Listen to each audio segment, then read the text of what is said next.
Hello all. Right, question I get asked all the time is what kind of van should I buy? And the truth of the matter is, depends on you, doesn't it really? Some people like big vans, some people like small vans, some people like medium-sized vans. But if you're asking me personally which van do I think you should buy, I think you should buy a Luton, because that's a van I've always driven. Now, ironically enough, the advice I always give is I think you should buy a Luton with a curtain side. I haven't got a Luton with a curtain side, I've got this Luton here. There she is. 70XL for those of you that watched the last video. That's Jessica. Before that was Penny, and it's a white Luton box tail lift rigid. Curtains are much better because you can do curtains, because with a Luton curtain side you can do every job. You can, well, there are ones that you can't, but within boundaries. You can do a small van job, you can do a medium van job, you can do one with a 4 metre long pallet, you can get 6 pallets on, you can drop it here, you can drop it there. It's the most versatile of vans. Also, if you're going to do the miles anyway, if you're going to do it in a small van, you're going to do 100 miles, you're going to get 65 quid. If you're going to do it in a Luton, you might get 110 pounds, you might get 130, you might get 90. But you'll get more money for going the same, for basically driving on the same road for the same distance. You'll do a bit more in fuel, and you'll do a bit more in wear and tear on the motor. Big lorry person. But on the whole, I still find Lutons are the best way forward. Having said that, there are Lutons and Lutons. Now, the reason it's called a Luton, and correct me if I'm wrong, as I always say, I'm ready to be corrected, it's that bit that goes above the cab. Now, the white bit, the main van bit, that's the box. But the bit that goes above the cab, that sort of stretchy out bit, that's called a Luton. And I should know, because I'm from Luton. I probably don't, but I should. A lot of people use this for all kinds of stuff. I've got mine up there, I've got another spare tyre in mine, I've got a toolkit, I've got a sack barrow, I've got straps, blankets, all that kind of stuff in mine. Some people have theirs converted into beds. Some people, my mate Martin, who's on the removals, he says I can get like 50, I can get 20 boxes in mine. He said I can basically get half a house in my Luton bit. They're very useful things to have.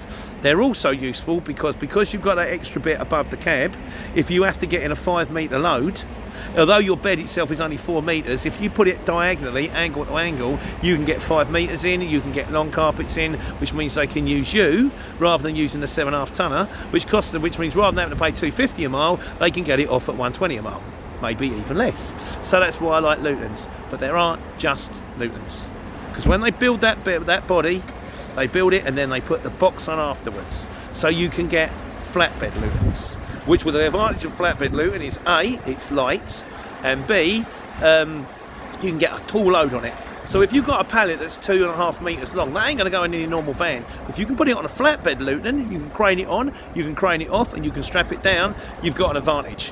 Also, if you've got to get some weight in, or you've got to get some machines into a car park, you can get into a car park in a flatbed Luton because it's low, because it's a flatbed Luton. There's also fridge lorries. You get Lutons with fridges on. This is very handy if you've got to transmit a cold load. There's also ADR, but that's on all vans. Some of them have got the ADR on them. And then, of course, you've got the bog standard. You've got Lutons, you've got what they call garment wagons. Now, some people I know, I was talking to a guy, talking to friends actually, about some guy he knows, who actually is the guy I know, as it turns out, I think.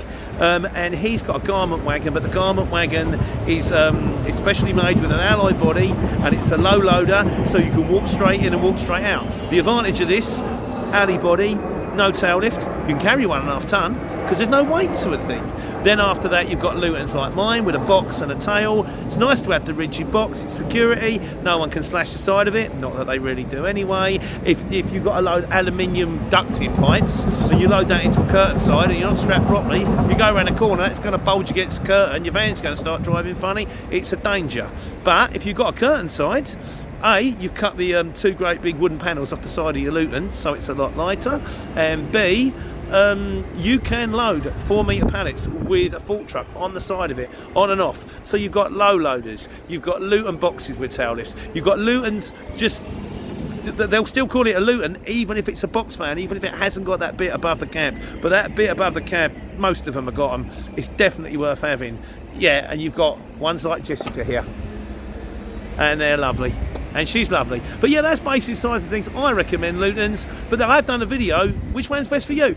Al, for example, said no, you don't want to buy a Luton because you think about how these super efficient these small vans are, and if you time it rightly, you can get a job going out, job going back. You can come out, you've done no diesel, you made a load of money. He loves small vans, or so he said.